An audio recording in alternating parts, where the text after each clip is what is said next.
Doghouse Podcast is back. Still in the off season, but we're getting close. I guess it's about 6 weeks here to the first game. But we got a great first time guest, David Talks Bucks. Going to talk some Colorado Buffaloes. Deion Sanders, Coach Prime. How are we doing today, David? I'm doing great, Trey. Thanks for having me on. Can't wait to talk about Colorado. Fall camp's not too far away, so I'm ready for it, man. Thanks again. Yeah, man. Appreciate you giving some time today. We connected on the College Huddle. Definitely check those out. Website will be in the description. Great community there. First off, got to jump right in. Coach Prime, because he's a huge focus in the sport. You guys 16-21. I'm sure you heard the number. Coach Prime coming into is his fourth season? Yeah, this will be his fourth. Fourth season, I believe 3-9 last year. What's the pulse from Buffs Nation? What do you think about it? Do you like him being there? Has he been? I know you guys had a good season a couple of years ago, but just what's the pulse with Colorado? Yeah, overall, even though the season last year was definitely a disaster, happy to have Coach Prime here. And I think that kind of how most fans, I think, would think about this is, this is a big season where you want to see a bounce back. You want to see something built. A lot of people forget, Coach Prime wasn't one of these head coaches that has worked his way up from the Division II over the course of 20 years, starting as an assistant coach. So I think maybe there's been a little bit more learning on the job than maybe some of us anticipated. But overall, it's been a huge net positive for the program. You guys can check out some of my videos if you want to learn more about just like structurally how things have changed with CU since Prime has been here. It's been substantial. But yeah, this is a year in which, hey, a lot of strategy has changed. The whole NFL coaches thing, that's out of here. I really love our assistant hires. There's been a different focus in how they're recruiting the transfer portal and in high school. And so I think a lot of us, we're expecting this team to be a bowl team, get to 6 wins. Anything else on top of that is gravy. And I think that that's doable within the Big 12. Now, if we don't accomplish that, hey, there's going to be some tough conversations to be had. But I always felt as if Prime would coach out his contract here at CU, and that's kind of how I feel right now. Some disasters would absolutely have to happen for him to leave here. There's a lot of job security at CU. Okay, yeah, can definitely see that polarizing figure. Definitely. And the way I see it, maybe coming over here from SEC country, is do you kind of see him? You're kind of in the weeds there. We always kind of see him, from what I've said, is he's a great general manager, face of the program. First off, legendary DB back in the day with NFL. But is he like X's and O's, going to out-coach you in close games? Is he going to beat you that way, or is he going to kind of use his coaches? So that's why we kind of see him as more – general manager, talent evaluator, but X's and O's guru, we don't. Mm-hmm. Am I wrong on that? No, that's definitely right. He's, I guess, your typical, well, if he was a Hall of Famer, CEO type head coach. And that's what makes hiring his coordinators and assistant coaches so important. And I think that when we've seen, hey, if you don't necessarily recruit elite talent, Travis Hunter, obviously Shedeur was going to come with him, and some of those other guys. You're really, really stressing hitting offensive coordinator, defensive coordinator hires correctly. And Trey, it's, as a Broncos fan and a Colorado Buffaloes fan, to have Pat Shurmur be calling my team's offenses for 4.5 years combined, I don't wish that on anybody. And I think that after this season, this past season, we saw that, man, the right coaching staff to develop the talent and the strategy there, it wasn't there. And so everybody got fired or let go. That was awesome to see. I won't sugarcoat it. I'm so glad Pat Shurmur's out of here, and you finally have a guy in Brennan Marion who has his own offensive scheme that has had success everywhere he's he's gone and called plays. So you got a guy that obviously has a very strong relationship now with Julian Lewis and believes in him. And on the flip side, I think we upgraded with Chris Marve as defensive coordinator as well. Robert Livingston did have a good year in 2024 with the Buffs and our defense, but again, failed to kind of develop talent after some of the big transfers that were brought in left, and failed to adjust his scheme quite a bit to where, we had like the worst defense in the Big 12 last year, like us and Oklahoma State. So he went off in a more assistant role to the Broncos, where I feel like he's just better suited for the NFL game, being a long-term assistant with the Cincinnati Bengals. But Chris Marve has done good things with Virginia Tech as defensive coordinator. You might say, well, Dave, he was never elite. God, man, come on.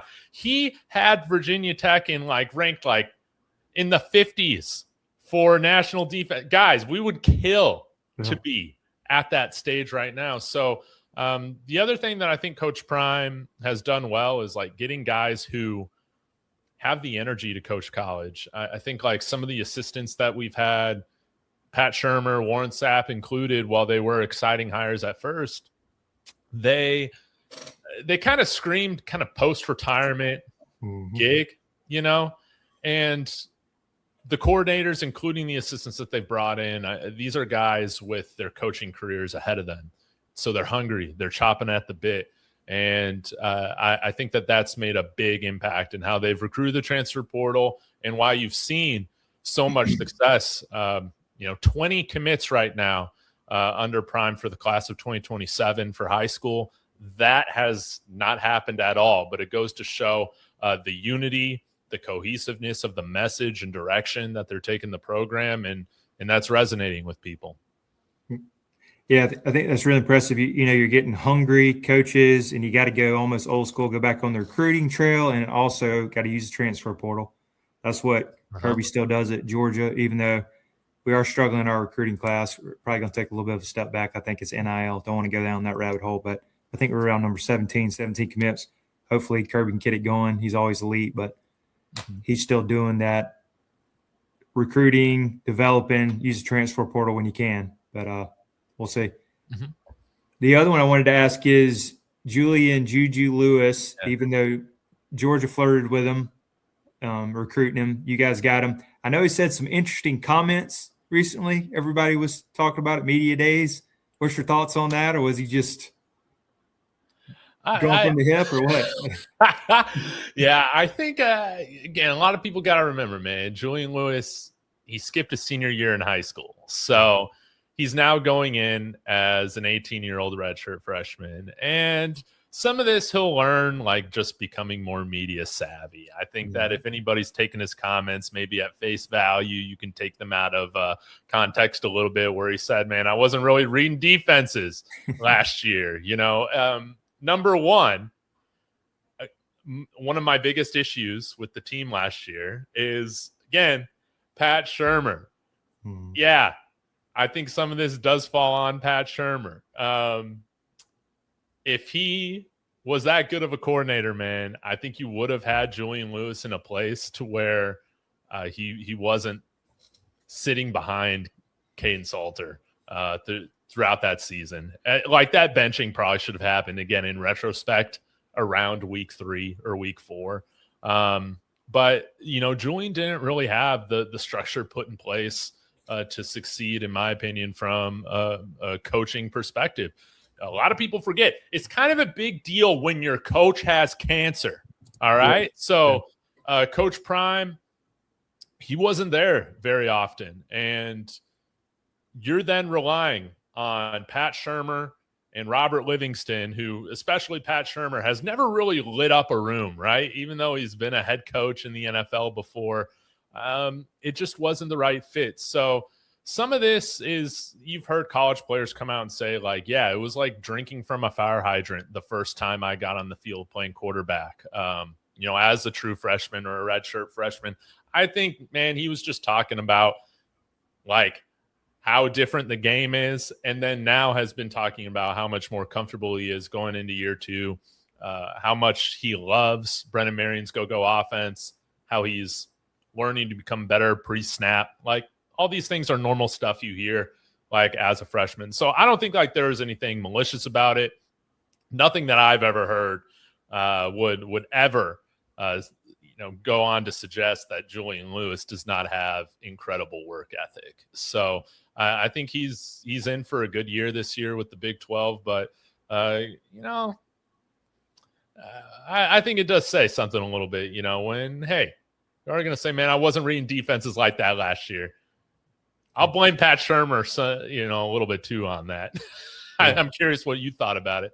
I thought it was, interesting. It might have just been, like you mentioned, young college kid just kind of shooting from the hip, and he was just kind of talking. And like I said, it could have been a bad coordinator. I mean, these OCs go revolving door, so just maybe not a good fit. And the guy wasn't doing, or Julian Lewis wasn't doing his research the way he could, and bring a guru in can change things. So he's young, he can learn. The talent's there coming from Carrollton, which is big high school in Georgia. Georgia was after him. We'd have loved to have gotten him. So I think he's a great talent.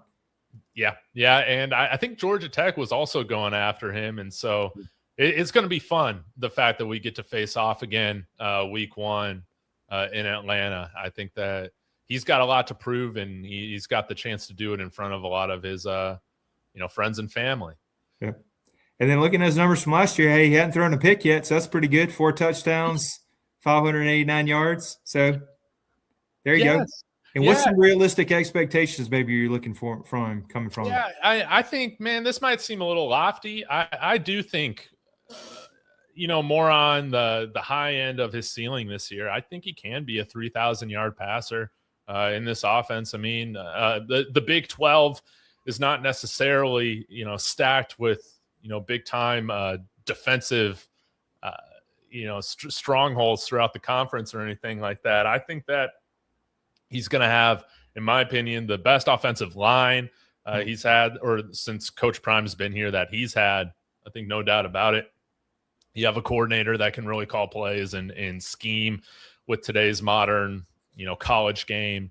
And, there was an Athletic article that dropped today where Brennan Marion was interviewed and, talking about how, like, hey, in terms of the 2022 Texas team that finished second in the Big 12, like this offensive line, he felt like it was better than what Texas had then. He feels like the wide receiver group is on par. Says that there's 4 or 5 guys right now on the roster with NFL potential. And in the Big 12, it's going to be wide open. Who cares about what the Vegas lines are? You got teams that are always predicted to finish, close to the bottom, ending up surprising. You had some of the favorites like Kansas State absolutely crap in the bed last year. So it's a wide open conference. But I think Julian, one thing that I'm going to be looking for him to do is raise his completion percentage quite a bit. I think he was around like 58 or somewhere in the 50s. Maybe it was like 56. But Brennan Marion's going to give him a lot more like easy, like layups. And he talked about that at Big 12 Media Day. Like sometimes it's just getting the ball out of your hand quickly to the playmakers and allowing them to make plays. This offense should suit his game, his decision-making, his processor, that he showed so often at Carrollton. So I'll say anywhere from 25 to 3,000 yards. I think that he can do it this year. Yeah, I can definitely see that. It's got a lot of potential. Yeah, one other question on the offensive side of the ball. Do you think Colorado will finally have a consistent running game? I think they're ranked like 104 in rushing. So I wanted to say, got to run the ball. It can't be one-dimensional. Yeah. And that's why I'm so thankful to have Brennan Marion here, because he's just going to provide balance to this offense and an appreciation for the run game. It's so everything that he does with this go-go offense is predicated off the run. And I think what's exciting is that he has the chance now to elevate the offense or evolve it a little bit, because he hasn't had a quarterback with this sort of arm talent, with these sorts of receivers in his offense consistently. So I think that you're going to see a dangerous offense this year, but it's all predicated on the run, man. Like again, you don't bring in all these guys and not throw the ball to them. No, we're still going to spread the ball around. We're still going to rip it, especially in the Big 12. But yeah, my hope is that hey, at least can we be an average team when it comes to rushing in the Big 12? If we're there, that's going to give us an opportunity to do some real special things. Yeah, completely agree. That'd be interesting to see. And then on the defensive side of the ball, what are maybe some positives and negatives coming into it? What you're focused on or worried about? Well, negatives, I would really just say the loss of Tawfiq Bayard kind of sucks, especially with him going to Texas A&M.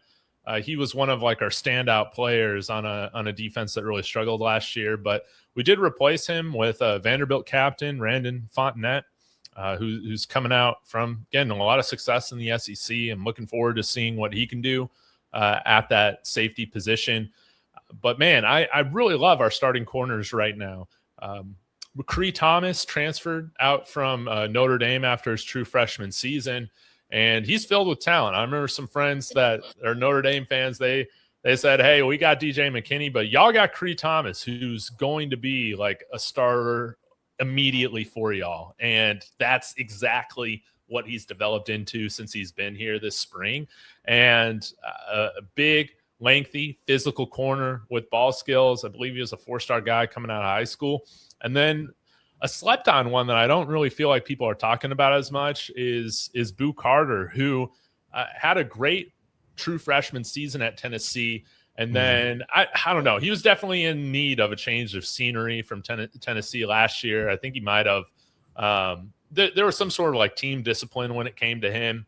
Yeah. And Tennessee was kind of using him exclusively as a slot corner or nickel back type player. He's going to play the outside here at different points. And so he's athletic enough to do it. So when you look at our duo of starting outside corners, you got guys that aren't going to shy away from run support, that do have ball skills. And specifically with Boo Carter, I expect to see him in the return game. I expect to see him, playing the slot at certain points, but also being a lockdown on the outside. I'm really, really excited for Boo Carter. Yeah, he was highly recruited coming into Tennessee. Big name last year, like you said, just maybe had some issues. But, yeah, I think that was definitely a good pickup in the portal. Mm-hmm. Yeah, and I do want to ask, going back to Coach Prime, because he's such a face of the program, in your estimation, maybe how many more years or what's the future for Deion at Colorado? And do you think he's kind of just looking for the next option, NFL, maybe SEC type role or another big conference? What's your thoughts? Nah, I think it's going to be hard to beat what he has here at CU. Again, he runs the program here. He has the keys to the car. He's able to do things with his brand in the way that he wants it that I don't think you would necessarily get at other schools where boosters might have more sway in the program's decision making. But I've always felt like it was a perfect fit for Prime to be here. So I'm expecting him to be here at least through the length of his contract. I don't know if he'll be a coaching lifer, coaching into his, late 60s or 70s. We'll see what happens. But I think as long as he's a college coach, he's going to be doing it here at CU. And in terms of NFL stuff, no. Again, the style of head coach that he is, where his strengths are, recruiting, promoting the program, creating all of that energy, the vision, the charisma, all those sorts of things I feel like play a lot better in college football. Usually you got to be an X's and O's, play caller, I feel like, to get your shot in the NFL. And I just don't see him being somebody that's okay with his job being on the line, from these owners every single year, and where you're just recycled as a head coach, unless you're, just a few head coaches that aren't fired or recycled, every 3 to 4 years. Deion Sanders is above that. He doesn't need to deal with that. So I think we're going to see a bounce back year here from the program. And then, some of those things I think will speak for themselves over time. But I think initially, man, everybody's saying, well, he's just going to be here for 2 years to see his kids go to the NFL, man. No, this, again, if you follow Colorado, if you went to school there like I did or in the area, like you understand more so than maybe the casual fan or the national media analyst of just like how natural of a fit it was to have him here. So, yeah, I see him just being a Buffs coach, man. It's hard for me to see him coaching anywhere else, the Power 4 level. We'll see. And when's his contract in, by the way? You mentioned his contract earlier. 4 years. So he's got 4 more. Okay. Yeah. Cool. Yeah. You can definitely build a lot more in four more years. Oh, yeah. Oh, yeah. And, I mean, there is some, like, debate, hey, maybe he's grooming Brennan Marion to eventually take over. That could happen. If for some reason this year, we go 3-9 again, yeah, maybe he just moves on. I just don't see that in the cards right now. I think that this is a bowl team, and I'm just praying to God we get our first bowl win since 2004. Please, God. Wow. Oh, yeah, wow. Okay. That's all I want. Know that. Gotcha. Tough stretch there. Mm-hmm. And I did want to briefly look at the schedule and maybe give me a record prediction, or if you do that as it gets closer. Yeah. Always like to do this, do a little preview. Yeah. I think this is great. Yeah. I will say, Trey, for some reason, I just always find the same prediction every year I'm on this channel. So this is my 4th straight year of predicting 8-4 for the Buffs. Okay. I like it. But I do think that, hey, if we can start out beating Georgia Tech, that will go to show that we can be in every game moving forward. So they lost a lot, even though I'm not a Brent Key fan, just because he talks bad about Georgia, but losing I forgot his name. Well, they lost both of their coordinators, didn't they? They did, and they lost their backup quarterback Aaron Philo. Mm-hmm. And then Haynes King went to Carolina Panthers here in Charlotte. So they're in rebuild mode. So I don't know what they have, actually. Yeah. Julian Lewis has more starting experience than Alberto Mendoza does right now. So I think that, Georgia Tech's going to be favored going into this game. I think they can handle it. But, yeah, I got them at 8-4. I think that you can find 6 wins on this schedule. Again, a lot of people will say, well, hey, there's a lot of the top teams in the Big 12 from last year. Again, we just see, man, there's so much parity in this conference. It's just really hard to gauge what every team is going to be every single year. I think, again, in this team, it just feels a lot like 2024, like the cohesiveness of the team, the direction. But a lot of people are saying, hey, Colorado is one of the hardest Big 12 schedules coming into 2024, and that's not really how it all turned out, and we ended up going 9-3 that year. So we'll see what happens. Again, that's my prediction. Maybe that's with some gold colored glasses on, but this is what I'll say: you hit 6 wins, you get a bowl victory, that's an A+ season for me. I like it. I like that. Any chance of maybe things go right, find a good quarterback, maybe creeping in the top 25? Any chance on that, maybe? Of course, it can happen. If Julian Lewis is able to get off to a fast start here, it's not that he's Caleb Williams, but I mean, Caleb Williams probably should have been the starter that entire year, his first year at Oklahoma in retrospect. So if he can come and get out to a fast start in this offense, I think that, he's got the support system around him that Shedeur never had. I think he's got, again, a coordinator who is a good fit for what he wants to do. And you got a defense, I think, that's prioritizing athleticism. We haven't necessarily done that. So I think that he won't have to do everything by himself. But I do think the Buffs will go as he goes. If he goes out and performs really well, I think we could be a dark horse contender for the conference title for sure. I like it. Be good to see. And then maybe for Colorado Buffalo fans who are in the Big 12, what are some dark horse or underrated players that you think will stand out? for Buffalo? Yeah, for the Colorado Buffaloes, you need to keep an eye on Danny Scudero, who we brought in from San Jose State. He was a semifinalist for the Biletnikoff Award last year. Almost had 1,300 yards at San Jose State. He's going to be a guy that I'm expecting to go over 1,000 yards this year. No doubt about it. Another linebacker that you need to keep an eye on, or not another, one linebacker you need to keep an eye on is transfer from Bowling Green, Gideon ESPN Lamprin. His middle name is ESPN. Awesome. Funny, that was his dad's second choice for his middle name. His first choice was Larry Bird. Just an interesting guy. But he was like an all-conference guy there at Bowling Green. And, he told Coach Prime on an airplane to Ohio to watch Shedeur play, hey, I wanna be a Buff, and that's how that whole thing happened. And I'm very excited to see him play. In terms of another guy to keep an eye on from the SEC that transferred out here was running back Richard Young, who was a blue chip guy a few years ago and was the starter for Alabama coming into the season last year, but got hurt in the first game. And you didn't really see much of him since. So he's got the opportunity to earn this starting position for the Buffs, and very well could be our best running back this year. But, keep an eye on Gideon, ESPN.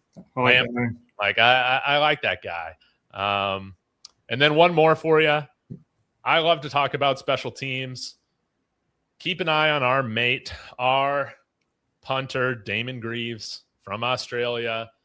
He's going to be on NFL radars this year. He's very, very good. And so, he's kicking at altitude for half his game. So he was like our MVP last year. Hopefully he's not our MVP this year, because that means we're winning games. But we do have a guy that at the very least should be in NFL camps next year at the punter position.